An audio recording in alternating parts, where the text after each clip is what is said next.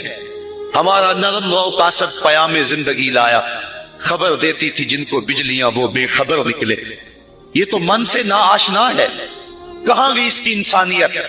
یہ ہواؤں میں اڑتا ہے، اگر چاند کی چھاتی پہ قدم رکھ چکا ہے وہاں سے خاک لا کے دکھاتا پھرتا ہے کہ یہ میں نے جو چاند سے بات جو ہے وہ اکٹھی کی تھی اور یہ دیکھو میں تمہارے سامنے رکھ رہا ہوں۔ تو زمین پہ پہلے تھوڑا بوجھ تھا کہ اور خاک لے آیا، انسانیت کو اس کا کیا فائدہ ہوا؟ یہ انسانیت کا عروج نہیں ہے، انسان تو خسارے میں ہے، انسانیت تو ڈوب رہی ہے۔ گھر کی آگ بجھی تو کچھ سامان بچا تھا جلنے سے، سو وہ بھی ان کے ہاتھ لگا جو آگ بجھانے آئے تھے۔ اس کی انسانیت کہاں گئی؟ یہ بھائی ہو کے بھائی کا گلا نہیں کاٹا، کہاں گئی اس کی انسانیت؟ کہا محبوب مجھے قسم ہے تیرے زمانے کی یہ خسارے میں ہے، اور قسم محبوب کے زمانے کی اس لیے فرمائی کہ محبوب کے زمانے میں انسان عروج پہ تھا، انسان نقطہ کمال پہ تھا۔ اس دور کا انسان دیکھنا ہو تو ابو بکر و عمر کو دیکھو۔ تو کہا محبوب مجھے قسم تیرے زمانے کی یہ انسان خسارے میں، اگرچہ یہ ہواؤں کے دوش پہ اڑتا ہے لیکن اس کی انسانیت لٹ چکی ہے، اور اگر اس نے انسان دیکھنا ہے تو محبوب آئے تیرے دور میں۔ یہ تو بھائی بھائی کا گلا کاٹ رہا ہے، خون سفید ہو گیا، ایکسیڈنٹ میں جو بچ جاتے ہیں وہ مرنے والوں کی گھڑیاں اتارتے، اس کی تو حالت انسانی جو ہے وہ برباد ہو چکی ہے، لیکن حسن دیکھنا ہے انسانیت کا تو آئے تیرے دور میں۔ جب ایک شخص زخموں سے چور تڑپ رہا ہے اور کہتا ہے العطش، ہائے مجھے پیاس لگی ہے، ایک بندہ کہیں سے پانی کا پیالہ لیے اس کی پیاس بجھانے کے لیے آگے بڑھتا ہے اور اس کو پانی دیتا ہے، اور وہ بھی ہونٹوں تک لے آتا ہے کہ دوسری طرف سے آواز آتی ہے العطش، تو یہ پیالہ اسی وقت پیچھے کر دیتا ہے اور کہتا ہے میرے بھائی کو شاید زیادہ پیاس لگی ہے، پہلے اسے دے دو مجھے بعد میں دینا۔ اور یہ جب اس کے پاس جاتا ہے اور وہ پانی پینے لگتا ہے تو تیسری جگہ سے آواز آتی ہے، یہ اسے پانی دیتا ہے تو چوتھی جگہ سے آواز آتی ہے، حتیٰ کہ 7 اشخاص کے پاس پانی لے کے جاتا ہے اور ہر ایک آگے ترجیح دیتا ہے، اور جب وہ 7ویں شخص کے پاس پہنچتا ہے تو پہلے کے کرانے کی آواز بڑھ جاتی ہے، یہ کہتا ہے پیچھے بھاگ میں نے اسے پانی دے، اور جب یہ پلٹ کے آتا ہے تو اس کی روح پرواز کر جاتی ہے، پھر دوسرے کے پاس جاتا ہے تو اس کی روح پرواز کر جاتی ہے۔ پانی کا ایک پیالہ اور 7 آدمی زندگی اور موت کی کشمکش میں نزع کا عالم اور ایک دوسرے کو ترجیح دے رہے ہیں۔ کہا یہ تھا حسن انسانیت کا۔ محبوب جو تیرے زمانے میں تھا مجھے قسم تیرے زمانے کی یہ انسان خسارے میں ہے، اگر خسارے سے بچنا ہے تو دامن محمد کا تھامنا ہو۔ الا الذین آمنوا کا بیان اس پہ گواہی دے رہا ہے۔ تو یہ انسان کا خسارہ ہے، انسانیت کا خسارہ ہے۔ شیخ زادہ نے بیضاوی کے حاشیے میں ایک اور خسارے کا پہلو بیان کیا حضرت علی المرتضیٰ رضی اللہ تعالی عنہ سے۔ آپ فرماتے خسارہ یہ ہے، یہ انسان کی جو سانسیں ہیں، ہم لمحہ لمحہ سمجھتے ہیں کہ ہم بڑے ہو رہے ہیں لیکن ہم موت کے قریب ہو رہے ہیں، یہ سانسیں موت کی طرف بڑھنے والے قدم ہیں. تو یہ ہے انسان کا خسارہ جو اپنی سانسوں کے ذریعے کر رہا ہے. امام راضی لکھتے ہیں کہ ایک شخص پھٹے پہ رکھ کے برف بیچ رہا تھا، اور ایک بزرگ کہتے ہیں کہ مجھے ان الانسان لفی خسر کا ترجمہ سمجھ میں نہیں آتا. جب اللہ کرم نوازی فرمانے لگے تو پھر ہدایت کے سامان اس کے لیے بنتے چلے جاتے ہیں، اور جب کسی کی بہتری کا اللہ ارادہ نہ کرے تو اسے قرآن سے بھی ہدایت نہیں ملتی ہے. تو وہ کہتے ہیں میں گیا بازار میں، سمرقند کا بازار تھا، وہاں ایک آدمی پھٹے پہ رکھ کے برف بیچ رہا تھا اور آواز کیا لگا رہا تھا، توجہ چاہوں گا، کہہ رہا تھا ارحموا من یذوب راس مالہ، اور میرے پہ رحم کرو، مجھ سے برف لے لو. اگر تم نے برف خریدنے میں دیر کر دی تو میں کمائی کیا کرنی ہے؟ جو میں نے پیسے لگائے ہیں وہ بھی میرے لٹ جائیں گے، میرا راس المال بھی برباد ہو جائے گا. کیونکہ برف ایسا سودا ہے کہ اگر گاہک وقت پہ نہ پہنچے تو نقصان ہو جاتا ہے.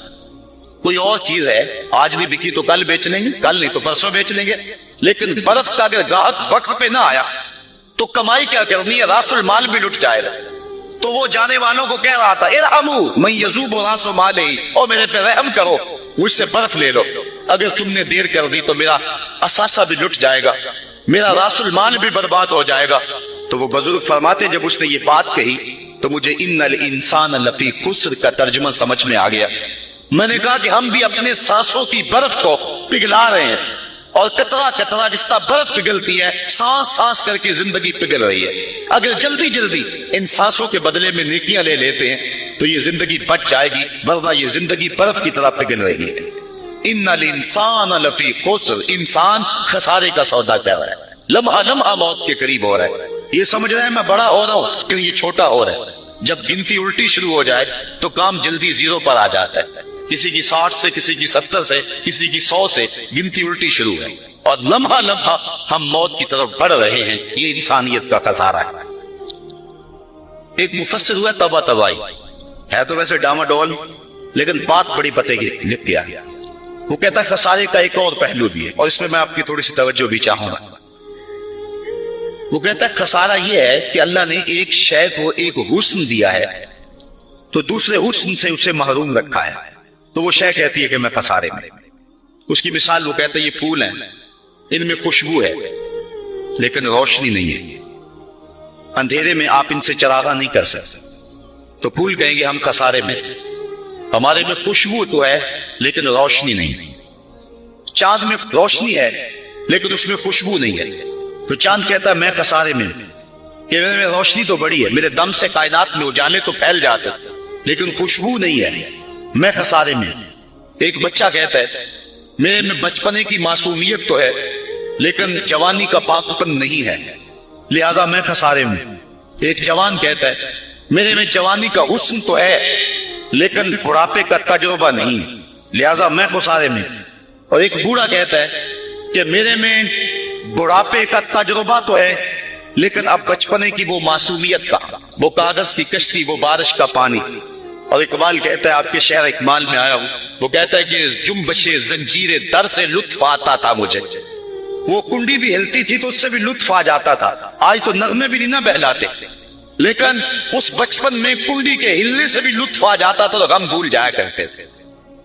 وہ کیا کسی نے کہا تھا کہ اپنے جل جانے کا بھی احساس نہیں تھا، جلتے ہوئے شعلوں کو چھیڑا کرتے تھے. اب تو ایک آنسو بھی رسوا کر جاتا ہے، بچپن میں جی بھر کے رویا کرتے تھے. اب تو وہ رونے کا حسن بھی نہیں نہ رہا. تو کہا کہ میرے پاس بڑھاپے کا تجربہ تو ہے لیکن بچپنے کی معصومیت نہیں ہے، لہذا میں خسارے میں ہوں. ایک شخص زندہ دار کہتا ہے کہ میرے پاس سحری کے آنسو تو ہیں لیکن علم کا پاک پن نہیں ہے. اور ایک عالم کہتا ہے کہ میرے پاس علم کے کمال تو ہیں لیکن تہجد کے سجدے نہیں ہیں، لہذا میں خسارے میں ہوں. بلبل کہتی ہے میرے لہجے میں تو حسن ہے لیکن میرے بازوؤں میں طاقت نہیں ہے، لہذا میں خسارے میں ہوں. شیر کہتا ہے میرے بازوؤں میں تو طاقت ہے لیکن میرے پیر نہیں ہے کہ میں اڑ سکوں، لہذا میں خسارے میں ہوں. کوئل کہتی ہے میرے لہجے میں تو جادو ہے لیکن رنگ میرا کالا ہے، لہذا میں خسارے میں ہوں. مور کہتا ہے میرے پروں میں تو حسن ہے لیکن میرے پاؤں بدصورت ہیں، لہذا میں خسارے میں ہوں. تو وہ کہتا ہے کہ کائنات کی عرش ہے کسی نہ کسی طرح خسارے میں ہے. لیکن پھر کہتا ہے اگر تمہیں شوق ہو کہ ایک ذات ایسی بھی دیکھے جس میں خسارہ نہ ہو تو آؤ مدینے کی گلی میں آ جاؤ.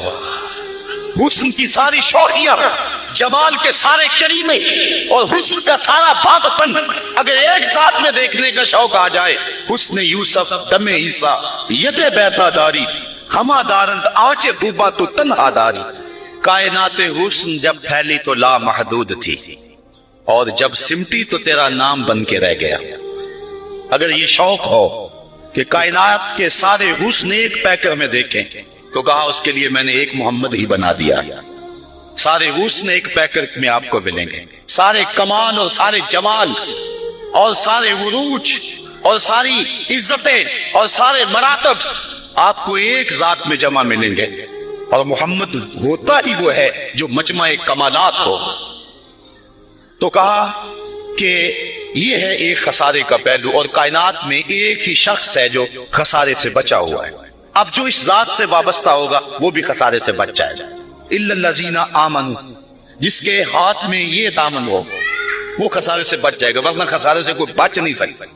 نہ دولت بچا سکتی ہے، نہ اقتدار کی بچھی ہوئی مسندیں خسارے سے بچا سکتی ہے، نہ کوئی اور انسان کو دنیاوی کمال خسارے سے بچا سکتا ہے. اگر خسارے سے بچنا ہے تو ہاتھوں میں دامن مصطفیٰ لینا ہوگا. وہ کبھی آپ نے دیکھا ہوگا، اب تو وہ دور بدل گیا، وہ چکی ہوتی تھی جس میں وہ گندم پیستے ہیں مختلف چیزیں، تو اس کے دو پتھر ہوتے ہیں، ایک نیچے والا ساکن اوپر والا متحرک، تو درمیان میں اس کے ایک کلی ہوتی جس کے ارد گرد اس کو گھماتے ہیں. تو وہ جو دانے ہیں وہ درمیان خالی جگہ میں ڈالتے ہیں، اس کو گالا کہتے ہیں، اس میں ڈالتے ہیں اور پھر اس چکی کو گھماتے ہیں. تو جو دانے اس مرکز سے اس کلی سے ہٹ جاتے ہیں وہ پس جاتے ہیں، اور جو اس کلی سے لگ کے رہتے ہیں وہ بچ جاتے ہیں. کہا محبوب مجھے قسم تیرے زمانے کی، انسان خسارے میں ہے. الا الذین آمنوا، بچے گا وہ جو تیرے دامن سے لپٹ جائے گا. اور یہ میں مفہوم ایمان کا جو آپ کے سامنے دامن مصطفیٰ سے تمسک اختیار کرنا، یہ میری جذباتیت کا کمال نہیں، حقیقت ہی ہے. علامہ سعد الدین تفتازانی علیہ رحمہ شرح قائد میں لکھتے ہیں کہ ایمان ہے کیا؟ آپ فرماتے ہیں الایمان ہی التصدیق بما جاء به النبی صلی اللہ علیہ وسلم. حضور کے علاوہ ایمان ہو ہی نہیں سکتا ہے، یہ ممکن ہی نہیں ہے. اور یہ بات بھی ذہن میں بٹھا لیں کہ حضور سے ذہنی تعلق کا نام ایمان نہیں ہے، حضور سے قلبی تعلق کا نام ایمان ہے. اور یہ میرے مسلک کی پہچان ہے. صرف ذہنی تعلق کا نام ایمان نہیں ہے، قلبی تعلق کا نام ایمان ہے. اس کو مزید سہل کرو تو حضور کو نبی جاننے کا نام ایمان نہیں ہے، نبی ماننے کا نام ایمان. ورنہ کتنے لوگ تھے جانتے تھے لیکن ایمان نہ لائے. الذین آتیناہم الکتاب یعرفونہ کما یعرفون ابناءہم، جن کو ہم نے کتاب دی وہ ایسے جانتے تھے جس طرح بیٹوں کو جانا کرتے تھے، لیکن اس کے باوجود ایمان نصیب نہیں ہوا. ایمان جاننے کا نام نہیں ہے، ایمان ماننے کا نام. پھول کو بلبل جانتی نہیں مانتی ہے، اگر مانتی نہ ہوتی تو پھول کے گرد رقص سے بسمل کے تماشے نہ کرتی. شمع کو جانتے سارے ہیں لیکن مانتا صرف پروانہ ہے. تو ایمان جاننے کا نام نہیں ہے، ایمان ماننے کا نام. اور جہاں تک جاننا بمانا ادراک ہے تو وہ تو آج تک میرے رسول کو کوئی جان ہی نہ سکا. سب سے زیادہ قربت تو حضرت سیدنا صدیق اکبر رضی اللہ تعالیٰ عنہ کو حاصل. ان کو بھی کہہ دیا یا ابا بکر لم یعرفنی حقیقتا غیر ربی، سفر و حضر میں میرے ساتھ رہے، سن لو میری حقیقت کو میرے رب کے علاوہ کوئی بھی نہیں جانتا. بلکہ ایک مقام پہ فرمایا لی مع اللہ وقت لا یسعنی فیہ نبی مرسل ولا ملک مقرب. میرا اور میرے رب کا معاملہ ایسا ہے کہ درمیان میں نہ کوئی نبی آ سکتا ہے، نہ کوئی رسول اور پیغمبر آ سکتا ہے، اور نہ کوئی فرشتہ مقرب درمیان میں آ سکتا ہے. تو جہاں تک تعلق ہے حضور کو جاننے کا بمانا ادراک، تو آج تک حضور کو اللہ کے علاوہ کوئی جان ہی نہیں سکا. مولوی کا تو دماغ خراب ہو گیا کہ وہ مسجد میں ترازو رکھ کے بیٹھ گیا اور نبی کو تولنے لگا. میں تو کہا کرتا ہوں ڈٹھے برق قرآن دے پھول سارے، تیری شان جیا نہیں کوئی اور ڈٹھا، تیری شان دا کرے مقابلہ جیڑا انہوں عاشقاں اصلی چور ڈٹھا، کوئی نور آکھے کوئی بشر آکھے پیندہ رات دینے اے ہو شور ڈٹھا، اللہ والیاں گل مکا دیتی تساں اور ڈٹھا ساں اور ڈٹھا۔ تم نے پتہ نہیں کس کو دیکھا ہے جو سکی بیٹی کو بھی نہیں بخشوا سکتا۔ لاہور قصر نور میں ایک شخص، آپ بھی سارے جانتے ہیں، میرا نام لینے کا مزاج نہیں ہے، ٹیلی ویژن پہ بھی وہ چیختا ہے، تو وہ کہنے لگا کہ نبی تو سکی بیٹی کو بھی نہیں بخشوا سکتا۔ تو میں نے بعد میں اٹھ کے کہا، میں نے کہا لوگوں آج تو لوگ اسے ووٹ نہیں دیتے جو تھانے سے نہ چھڑا سکے، سنبھلتا نہیں جن سے اپنا دوپٹہ سنبھالیں گے کیا وہ کلیجہ کسی کا، جو تھانے سے نہ چھڑا سکے لوگ اسے ووٹ نہیں دیتے، اور جو اپنی بیٹی کو بھی نہ بخشوا سکے پھر کلمہ پڑھنے کا فائدہ کیا، جو افراد خانہ کی بگڑی بھی نہیں بنا سکتا، جو سکی بیٹی کو بھی نہیں بخشوا سکتا۔ میں نے کہا میاں تم اس کی بات کرتے ہو جو سکی بیٹی کو بخشوا نہیں سکتا، ہم تو اس کے قصیدے پڑھتے ہیں جس نے کہا فاطمہ تو جنتی عورتوں کی سردار ہے۔ تم اس کی بات کرتے ہو جس کے چاہنے سے کچھ نہیں ہوتا، ہم تو اس کی بات کرتے ہیں جس کی انگلی اٹھے اور چاند کے ٹکڑے ہو جائے، اور سڑیاں کھجورا اگا جان دائے، اور پتھرانو کلمے پڑھا جان دائے، قطرے کو سمندر ذرے کو ستارہ کرتے ہیں، کونین کو خم آ جاتا ہے جب زلف سنوارا کرتے۔ ہم تو اس نبی کو ماننے اور جاننے والے، می وریا کستوریاں دا جدو یار نچوڑیاں زلفاں، می وریا کستوریاں دا جدو یار نچوڑیاں زلفاں، تے قبلہ اودے بنیا سائم جتے یار نے موڑیاں زلفاں۔ وہ تو رخ پھیر دے تو خدا قبلے نہیں بدل دیتا۔ لوگ کہتے ہیں چاہنے سے کچھ نہیں ہوتا، میں کہتا ہوں ساری دنیا ہی مصطفیٰ کی چاہت پہ ہے۔ قبیلہ بنو سلیم کی مسجد ہے، 4 رکعتی نماز ہے، 2 رکعت پڑھی جا چکی ہے، 2 رکعت ابھی باقی ہے۔ خاطر آتر میں بات آئی کہیں قبلہ بدل جائے تو کیا خوب، تو فوراً جبریل آگے کہا محبوب پھر دیر کاہے کی ہے، ابھی رخ پھیر لو۔ اب جن لوگوں نے مسجد قبلتین دیکھی ہے کہ پہلا قبلہ بالکل شمال میں اور موجودہ قبلہ بالکل جنوب، اور صحابہ تو ذہنی طور پہ اس کے لیے تیار ہی نہیں ہے، تو بتا دیا جاتا کہ اگلی نماز ہم ادھر پڑھیں گے۔ یہ نماز کا وقت بدلنا ہو نا تو 1 دن پہلے بتانا پڑتا ہے، کل سے نماز ظہر 2:15 بجے پڑھیں گے۔ اگر اسی دن ایسا کر لیں تو لوگ کہیں گے کہ یہ امام تو سلیقہ ہی رکھتا ہے، ہم تو آئے 2 بجے کے ساتھ سے 2:15 تک بیٹھے رہے۔ تو نماز کا وقت بدلنا ہو تو 1 دن پہلے بتانا ہوتا ہے، اور یہاں تو قبلہ بدلنا تھا، ایک نماز ہی پہلے بتا دیا جاتا، لیکن کہا محبوب ابھی رخ پھیر لو۔ یا اللہ تیری نماز تو پوری ہو لے، کہا میری نماز بعد میں پوری ہوگی، پہلے تیری مرضی پوری ہوگی، پہلے تیری مرضی پوری ہوگی۔ می وریا کستوریاں دا یہ تو یار نچوڑیاں زلفاں، قبلہ اودے بنیا سائم جتے یار نے موڑیاں زلفاں۔ وہ تو رخ بدل دے خدا قبلے بدل دیتا ہے۔ ہم اس نبی کی بات کر تو بات کر رہا تھا کہ ایمان جاننے کا نام نہیں ہے، ایمان ماننے کا نام ہے۔ یہ تصدیق بما جاء بہ نبی صلی اللہ علیہ وآلہ وسلم۔ ایمان کے بعد اب یہ بات بھی ذہن نشین کریں کہ اس دنیا پہ سب سے بڑی دولت مجھے اور آپ کو جو عطا کی گئی ہے وہ دولت ایمان ہے، سب سے بڑی دولت۔ اگر ایمان نہیں سب کچھ مل گیا کچھ بھی نہیں ہے، اور اگر کوئی چیز پاس نہیں ہے لیکن ایمان کی دولت موجود ہے تو یہ سب سے بڑا حسن اور سب سے بڑی بہار۔ اقبال کہتا ہے کہ اقبال یہ کس کے عشق کا فیض عام ہے، رومی فنا ہوا حبشی کو دوام ہے۔ یہ وہ دولت تھی جس کے دم سے اجالے ہوئے دنیا پر سب سے بڑی دولت جو حضرت انسان کو دی گئی ہے وہ دولت ایمان، اور قیامت کے دن سب سے بڑی دولت جو حضرت انسان کو دی جائے گی وہ دیدار الہی ہوگا۔ تو یہ سب سے بڑی دولت، اور یہ محض اللہ کی کرم نوازی سے نصیب ہوگا۔ انسان کی زندگی کے اچھے اعمال بعض اوقات ایمان کے نصیب ہونے کا سبب بن جاتے ہیں۔ یہ کبھی کبھی ایسا ہوتا ہے لیکن ہوتی محض توفیق خداوندی۔ اس کی مثال جس طرح المچاشی فرزدق شاعر کا دادا حضور کی خدمت میں حاضر ہوتا ہے اور آقا کریم کی خدمت میں حاضر ہو کر کے اسلام کی دولت سے مالا مال ہوتا ہے، اور پھر عرض کرتا ہے حضور میں نے اپنے زمانہ جاہلیت میں 360 بچیوں کو زندہ درگور ہونے سے بچایا، تو کیا مجھے اس نیک عمل کا جو زمانہ جاہلیت میں نے کیا اس کا کوئی صلہ ملے گا؟ کیونکہ شاید بڑا گداز اور نرم دل ہوتا ہے، وہ تو شاخ سے ٹوٹتے ہوئے پھول کو بھی برداشت نہیں کر سکتا، وہ کیا کہا تھا اقبال نے؟ دل نہیں شاعر کا ہے کیفیتوں کی رستخیز، کیا خبر تم کو درون سینہ کیا رکھتا ہوں میں، سچ اگر پوچھے تو افلا سے تخیل ہے وفا، دل میں ہر لہجہ نیا محشر پپا رکھتا ہوں میں، در غم دیگر بسوز و دیگر آرا ہم بسوز، گفتبت روشن حدیث گر توانی تار ہوش، کہہ گئے ہیں شاعری جزویست از پیغمبری، ہاں سنا دے پڑھ کے ان کو پیغام سروش۔ امیر منائی نے غالباً کہا تھا کہ خنجر چلے ہم پہ، خنجر چلے کسی پہ ہم، اور تڑپے جو ہم امیر تو درد سارے جہاں کے ہمارے جگر میں۔ اور اقبال نے آنکھ سے تشبیہ دی شاعر کو ایک جگہ، مبتلا درد ہو کوئی عذر روتی ہے آنکھ، کس قدر ہم درد سارے جسم کی ہوتی ہے آنکھ۔ تو جب کوئی ظالم باپ اپنی بیٹی کو زندہ درگور کرنے لگتا تو یہ کہتا کہ میں تڑپ گاپن اٹھنی دے کر کے اس بچی کی جان چھڑا لیتا، اس طرح میں نے 360 بچیوں کی جان چھڑائی، کیا زمانہ کفر میں کیے گئے میرے اس نیک عمل کی مجھے کوئی جزا ملے گی؟ تو حضور نے مسکرا کے فرمایا کہ تجھے اس کی جزا مل تو گئی ہے کہ اللہ نے تجھے ایمان عطا فرما دیا۔ تو کبھی ایسا ہوتا ہے، لیکن اگر ایمان نہیں ہے تو اعمال کی جزا نہیں ہے۔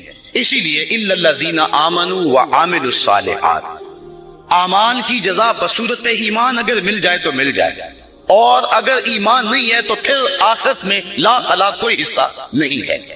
الا الذین آمنوا وعملوا الصالحات، انسان خسارے میں ہے۔ خسارے سے بچے گا وہ جس کے دامن میں 4 چیزیں ہیں، ایک ایمان، اور دوسرا اعمال صالحہ۔ ایمان کی زینت ہے، ہمارے احناف کے نزدیک اعمال نفس ایمان میں داخل تو نہیں ہے کیونکہ وہ مجرد تصدیق قلبی کا نام ہے، لیکن ایمان کا حسن جو ہے وہ اعمال ہے۔ آج ہمارا حال یہی ہے کہ دعوی ایمان ہمارے پاس موجود ہے لیکن مسلمانوں والے اعمال ہمارے پاس نہیں ہیں۔ تیرے صوفے ہیں فرنگی، تیرے کالی ہیں ایرانی، خون کے آنسو رلاتی ہے جوانوں کی تن آسانی، ہر کوئی مس سے مئے ذوق تن آسانی ہے، تم مسلمان ہو یہ انداز مسلمانی ہے، حیدری فقر ہے نئے دولت عثمانی ہے، تم کو اسلاف سے کیا نسبت روحانی ہے، وہ معزز تھے زمانے میں مسلمان ہو کر اور تم خار ہوئے وہ تارک قرآن۔ آج ہم صرف دعوے کی حد تک ہے۔ شکوے میں اقبال جب چیخ چیخ کے کہتا ہے کہ تیرے کعبے کو جبینوں سے بسایا ہم نے، نو انسانی کو غلامی سے چھڑایا ہم نے، صفائے دار سے باطل کو مٹایا ہم نے، تیرے قرآن کو سینوں سے لگایا ہم نے، پھر بھی گلا ہے ہم سے کہ وفادار نہیں، ہم وفادار نہیں تو بھی تو دلدار نہیں۔ تو جب اس کا جواب آتا ہے تو سنیے، لہجہ تھوڑا سا بدلا کہ میرے کعبے کو جبینوں سے بسایا کس نے، نو انسانی کو غلامی سے چھڑایا کس نے، صفائے دار سے باطل کو مٹایا کس نے، میرے قرآن کو سینوں سے لگایا کس نے، تھے تو آباب تمہارے ہی مگر تم کیا ہو، ہاتھ پہ ہاتھ درے منتظر فردا ہو۔ ذرا کبھی اپنے اندر جھانک کر کے دیکھا کہ ہم ہیں کہاں اور کس جگہ پہ کھڑے ہوئے ہیں۔ آج ہم مسلمان ہونے کی بات کرتے ہیں لیکن کبھی دیکھیں کہ ہمارے عمل کی پوزیشن اور حالت کیا ہے، آج ہم کس جگہ پہ کھڑے ہوئے ہیں۔ لالو لکشمن پرشاد نے ایک کتاب لکھی عرب کا چاند، اور یہ ہندو رائٹر ہے، اور اس میں اس نے حضور کی سیرت اتنے خوبصورت اور دل فریب پیرائے میں بیان کی کہ گویا سطروں کے اندر چراغ ہی رکھ دیے ہیں۔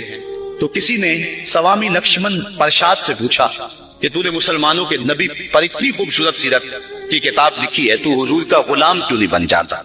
تو جو اس نے جواب دیا، اگر ہم اس پہ تھوڑا سا تفکر کریں تو وہ ہماری آنکھیں کھول دینے کے لیے کافی ہے، لیکن اگر ہم اس پہ غور نہ کریں تو وہ ایک گاڑی ہمارے روڈ پہ چلتی ہے، اس کے پیچھے لکھا ہوا عقل نہ ہو تو موجہ ہی موجہ۔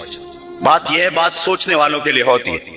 تو سوامی نے جواب دیا تھا کہ جب میں نے حضور کی سیرت لکھنے کے لیے امہات کتب سیر کو پڑھا تو یہ جذبہ میرے سینے میں بھی گڑائیاں دینے لگا کہ میں اس نبی کا غلام کیوں نہیں بن جاتا۔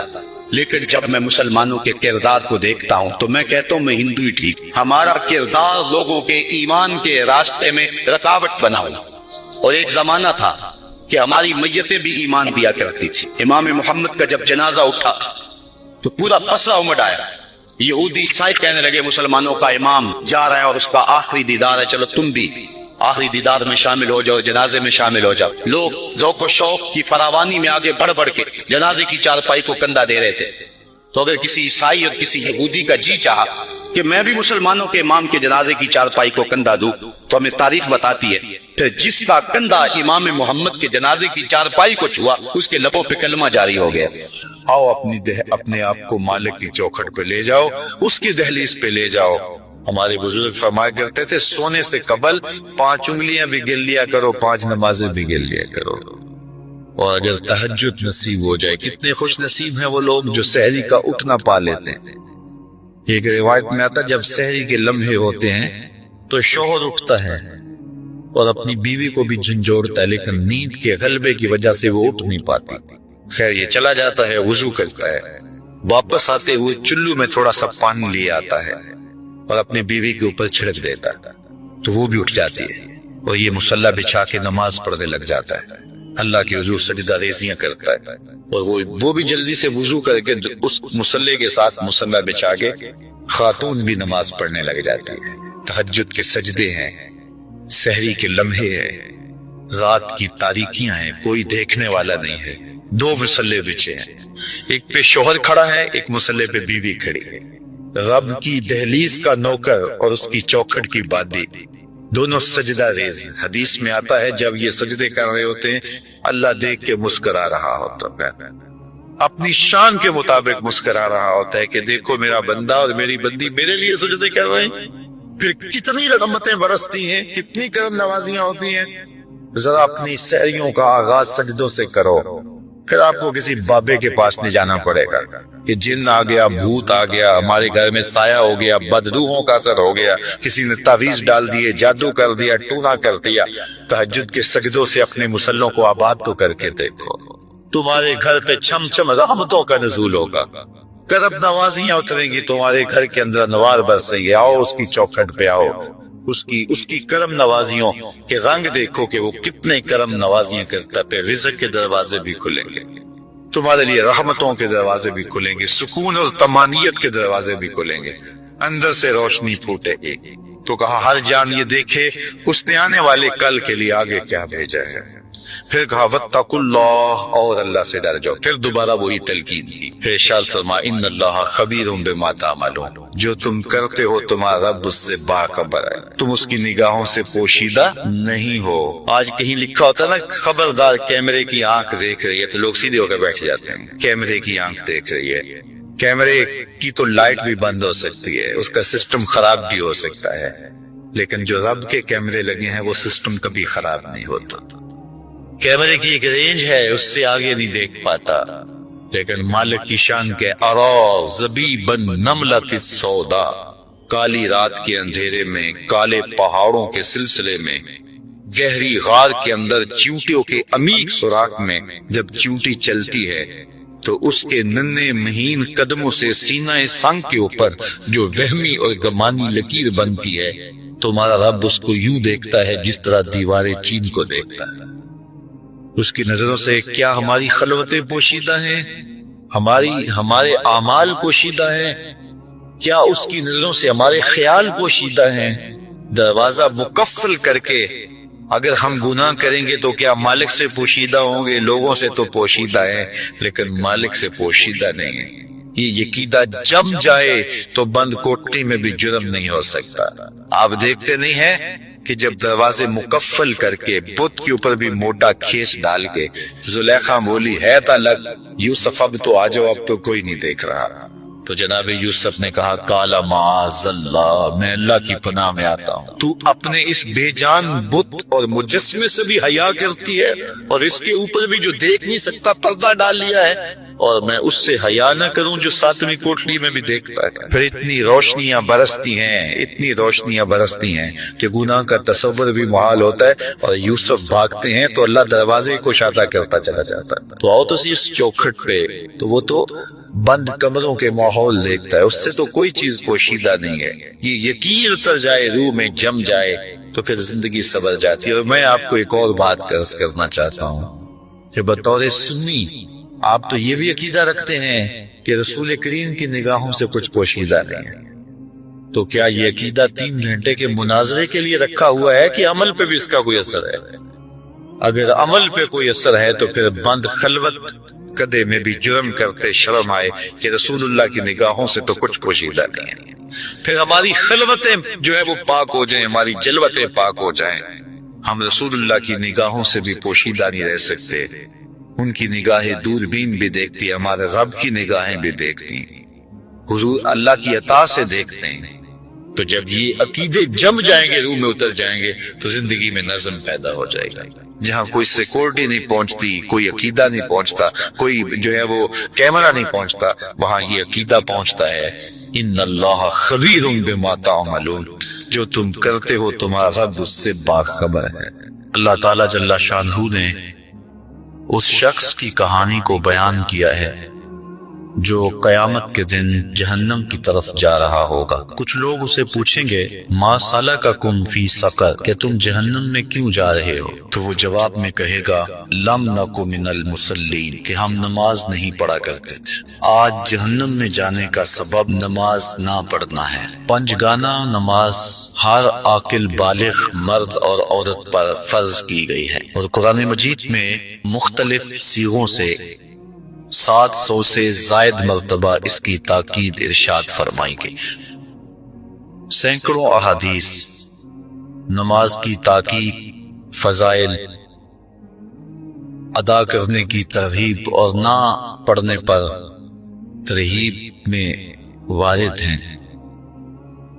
اگر کوئی شخص نماز کا انکار کرتا ہے تو وہ دائرہ اسلام سے خارج ہے، لیکن اگر کوئی سستی کی وجہ سے نماز نہیں پڑھتا، صرف سستی کی وجہ سے نہیں پڑھتا، اللہ کا حکم جانتا ہے، اس کو کہا جائے آؤ نماز کو، تو وہ آگے سے مذاق نہیں کرتا یا نماز کا تمسخر یا استحقار نہیں کرتا، بلکہ بس اپنی سستی کی وجہ سے مسجد میں نہیں آتا۔ جو نماز کو ہلکا جانے، خفیف جانے، وہ بھی دائرہ اسلام سے خارج ہے، کافر ہے۔ لیکن جو شخص اس کو اللہ کا حکم جانتا ہے اور اس کو پڑھنا اپنے اوپر ضروری سمجھتا ہے، لیکن سستی کی وجہ سے پڑھ نہیں سکتا، تو اس کے بارے میں علماء کی آراء مختلف ہیں۔ حضرت امام اسحاق اور حضرت امام احمد رضی اللہ تعالی عنہما آپ تو فرماتے ہیں کہ ایسا شخص کافر ہے اور اس کو قتل کرنا واجب ہے۔ حضرت امام مالک کا قول ہے کہ، اور امام شافعی کا بھی یہی قول ہے، وہ بھی کہتے ہیں کہ اس کو قتل کیا جائے گا اور بطور حد قتل کیا جائے گا۔ حضرت امام اعظم امام ابو حنیفہ علیہ رحمہ آپ فرماتے ہیں کہ بے نمازی کو قتل نہیں کیا جائے گا، بلکہ اس پر تعزیر نافذ ہوگی۔ یہ حاکم وقت کی ثواب دید پر ہے کہ وہ اس پر کیا سزا دیتا ہے، اور فرمایا اس کو 7 قید کیا جائے گا اور توبہ کے لیے اس کو زور دیا جائے گا۔ اگر وہ توبہ کر لے تو اس کو قید سے باہر نکال لیا جائے گا، ورنہ اس کو قید رکھا جائے گا۔ صحابہ کہتے ہیں کہ ہم کسی عمل کے تارک کو کافر نہیں سمجھتے تھے سوائے نماز کے تارک کے۔ اور آقا کریم علیہ السلام کا ایک فرمان ہے من ترک الصلاۃ متعمدا فقد کفر جہارا، جس نے جان بوجھ کے نماز چھوڑی اس نے اعلانیہ کفر کیا۔ امام اعظم امام ابو حنیفہ علیہ رحمہ وہ فرماتے ہیں کہ یہ حدیث محل ترہیب میں ہے، گویا اس نے کافروں والا کام کیا، اس لیے آپ یہ فتویٰ دیتے ہیں کہ اس کو قید کیا جائے گا اور نماز کی پابندی کا زور دیا جائے گا، اور وہ توبہ کرے تو اس کو چھوڑ دیا جائے گا۔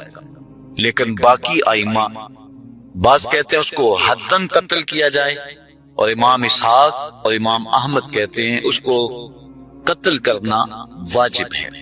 تو بے نمازی جو اللہ کے حکم کی پابندی سستی کی وجہ سے نہیں کرتا، یہ اس کے لیے حکم ہے۔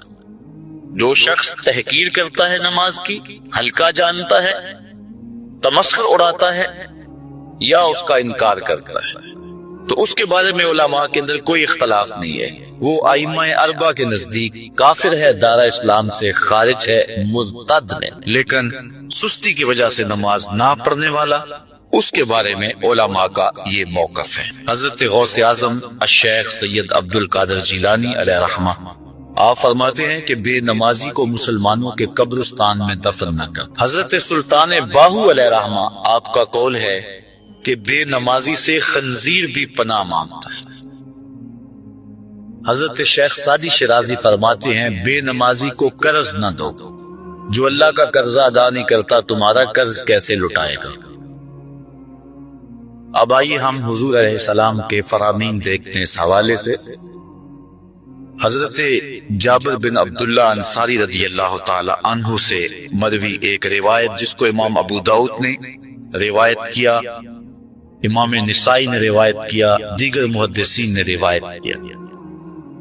آقا کریم نے ارشاد فرمایا بین الرجل و بین الکفر ترک الصلاۃ، آدمی اور کفر کے درمیان ترک صلاۃ ہے، یعنی بندہ مومن اور بندہ کافر کے درمیان ترک صلاۃ ہے۔ جو نماز پڑھتا ہے وہ مومن ہے، اور جو نماز نہیں پڑھتا تو وہ کافروں والا کام کرتا ہے، یا دیگر ائمہ کے نزدیک وہ کافر ہے۔ یہ ترہیباً نہیں بلکہ یہ حکم ہے۔ اور حضرت نبی رحمت صلی اللہ علیہ وسلم کا ایک دوسرا فرمان ان الفاظ کے ساتھ ہے بین الرجل و بین الشرک والکفر ترک الصلاۃ، شرک و کفر اور بندہ مومن کے درمیان نماز ترک کرنا ہے۔ حضرت امام ابن ماجہ نے ان الفاظ کے ساتھ روایت کو نقل کیا ہے بین الکفر والایمان ترک الصلاۃ، ایمان اور کفر کے درمیان نماز کا ترک کرنا ہے۔ اور آقا کریم علیہ السلام کا وہ فرمان جو حضرت انس سے مروی ہے، جس کو طبرانی نے اپنی موجم میں لکھا بھی آپ کے سامنے میں نے رکھا، کہ حضور نے فرمایا من ترک الصلاۃ متعمدا فقد کفر جہارا، جس نے جان بوجھ کے نماز چھوڑی اس نے اعلانیہ کفر کیا۔ حضرت ابو ہریرہ رضی اللہ تعالی عنہ سے ایک روایت ہے کہ وہ فرماتے ہیں لا سہم فی الاسلام لمن لا صلاۃ ولا صلاۃ لمن لا وضوء لہ، کہ اس شخص کا اسلام میں کوئی حصہ نہیں ہے جو نماز نہیں پڑھتا، اور اس شخص کا نماز میں کوئی حصہ نہیں ہے جو وضو نہیں کرتا۔ وضو کے بغیر نماز نہیں ہوتی، اور نماز کے بغیر اسلام نہیں ہوتا۔ اور اسی روایت کو بالفاظ دیگر حضرت عبداللہ ابن عمر رضی اللہ تعالی عنہ نے حضور سے یوں روایت کیا، طبرانی نے اپنی موجم میں اس کو لکھا لا ایمان لمن لا امانتہ ولا صلاۃ لمن لا طہور لہ ولا دین لمن لا صلاۃ لہ۔ حضور فرمایا کہ اس شخص کا ایمان نہیں جس میں امانت نہیں، اور اس شخص کی نماز نہیں جس کو پاکیزگی حاصل نہیں، اور اس شخص کا دین نہیں جس کو نماز نصیب نہیں۔ حضرت امام ابن ماجہ نے اس روایت کو اپنے الفاظ کے ساتھ روایت کیا ہے۔ حضرت بریدہ رضی اللہ تعالیٰ عنہ اپنے باپ سے روایت کرتے ہیں اور وہ حضور سے روایت کرتے ہیں۔ حضور علیہ السلام نے ارشاد فرمایا ان العہد الذی بیننا وبینہم الصلاۃ فمن ترکہا فقد کفر، کہ ہمارے اور ان لوگوں کے درمیان جو معاہدہ ہے وہ نماز کا ہے، جس نے نماز کو چھوڑ دیا اس نے کفر کیا، یعنی ہمارا اور ان کا پھر اب معاہدہ باقی نہیں رہے گا۔ حضرت امام بخاری نے روایت نقل کی ہے، حضور نے ارشاد فرمایا من ترک الصلاۃ العصر فقد حبط اعمالہ، جس نے عصر کی نماز چھوڑی اللہ اس کے سارے عمل برباد کر دیتا۔ حضرت ابو ہریرہ رضی اللہ تعالی عنہ سے روایت ہے جس کو امام ابن ماجہ نے اور امام نسائی نے روایت کیا ہے، وہ حضور سے روایت کرتے ہیں، بڑی مشہور روایت ہے۔ حضور نے ارشاد فرمایا ان اول ما يحاسب به العبد بصلاته فان صلحت فقد افلح وانجح وان فسدت فقد خاب وخسر۔ فرمایا قیامت کے دن بندے سے سب سے پہلا حساب نماز کا لیا جائے گا، اگر اس کی نماز ٹھیک ہو گئی تو وہ فلاح پا گیا، اگر پہلا تول ٹھیک آ گیا تو وہ کامیاب ہے، وانجح اور نجات پا گیا، وَإِن فَسَدَتْ فَقَدْ خَابَ وَخَسِرَ، اور اگر پہلا تول ہی ٹھیک نہ ہوا تو پھر وہ ذلیل و رسوا ہو گیا۔ حضرت عبادہ بن صامت رضی اللہ تعالیٰ عنہ سے ایک طویل روایت ہے، وہ کہتے ہیں کہ حضور علیہ السلام نے مجھے 7 چیزوں کا حکم دیا، مجھے وصیت کی کہ ان 7 کاموں کو کرنا ہے۔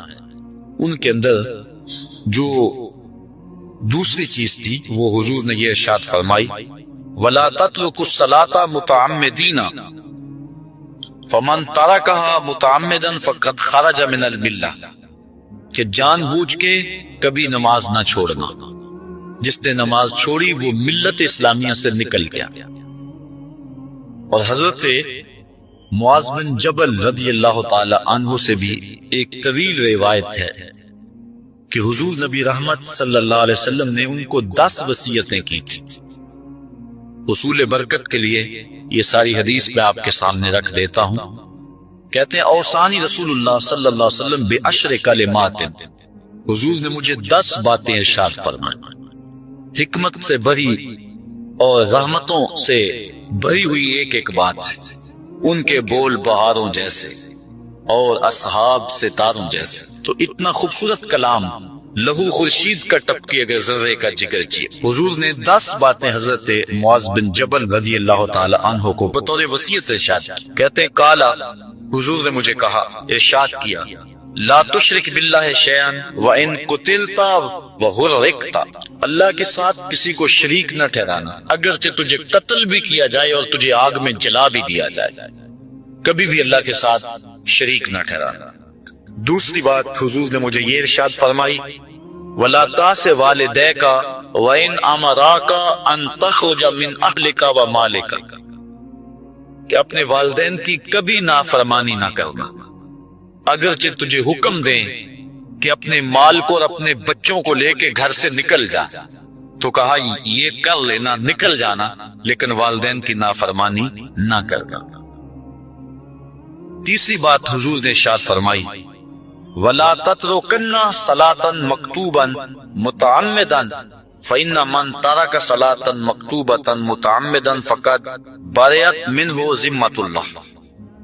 فرمایا اے معاذ بن جبل، فرض نماز جان بوجھ کر کبھی بھی نہ چھوڑنا، زندگی میں کبھی نہ ہو کہ تجھ سے فرض نماز چھوٹے، اس لیے کہ جس نے فرض نماز جان بوجھ کے چھوڑ دی، اللہ اور اس کے رسول نے اس سے اپنا ذمہ اٹھا لیا، اب وہ جدھر مرضی جائے، اللہ نے جو ذمہ لیا ہوا ہے مومن کا اللہ اٹھا لیتا ہے۔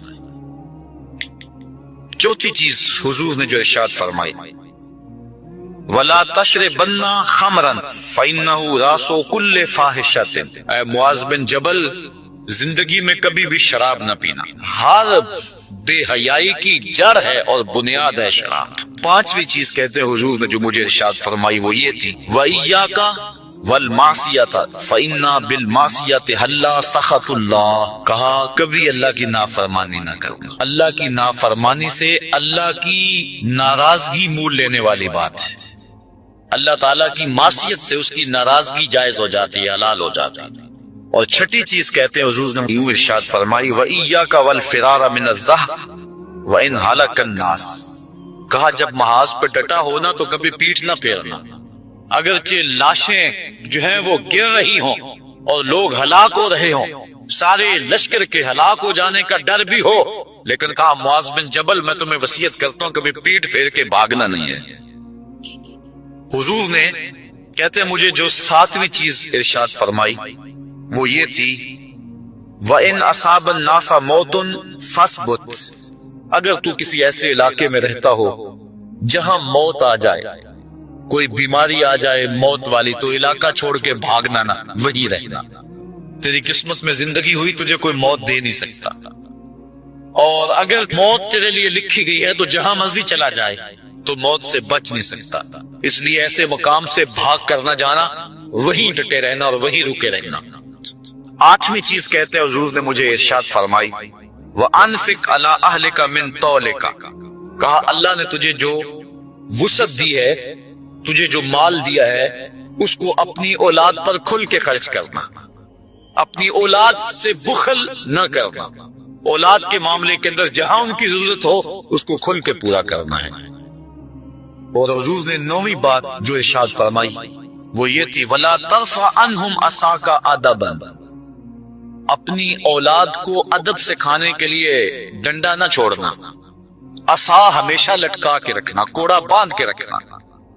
اور 10ویں چیز کہتے ہیں حضور نے جو مجھے ارشاد فرمائی، وَأَخْفِهِمْ فِي اللَّهِ، اپنی اولاد کے دل میں اللہ کا خوف ڈالتے رہنا، اللہ کا ڈر پیدا کرنا اپنی اولاد کے اندر۔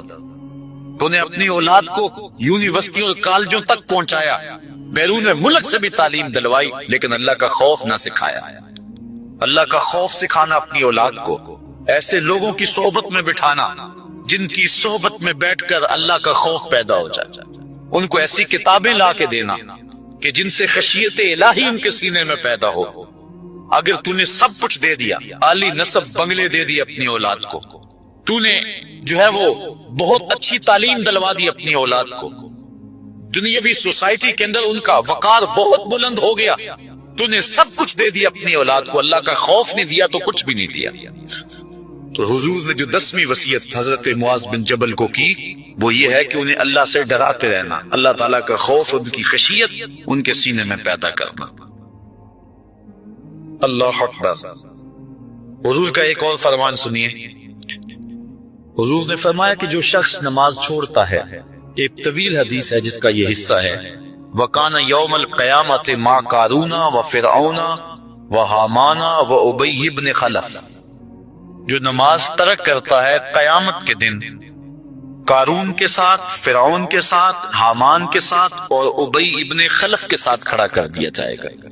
جس صف میں اللہ کے دشمن کھڑے ہوئے ہوں گے، بے نوازی کو بھی اس صف میں کھڑا کر دیا جائے گا۔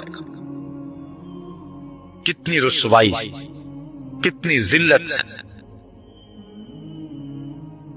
کوئی بندہ یہ گوارا کرتا ہے کہ مجھے اس صف میں کھڑا کر دیا جائے جس پہ دشمنان خدا کھڑے، دشمنان رسول کھڑے، میری کوئی بہن، میری کوئی بیٹی کیا یہ گوارا کر سکتی ہے کہ اس کو حضور پہ کانٹے پھینکنے والی ام جبیل کے ساتھ کھڑا کر دیا جائے، اس کو حضور کو اذیت دینے والی عورتوں کے ساتھ کھڑا کر دیا جائے؟ نہ میری کوئی بہن اور نہ کوئی میری ماں اس بات کو گوارا کرتے۔ تو جب ہم یہ گوارا نہیں کرتے تو پھر ہمیں عزم کرنا چاہیے کہ آج کے بعد نماز نہیں چھوڑنی ہے۔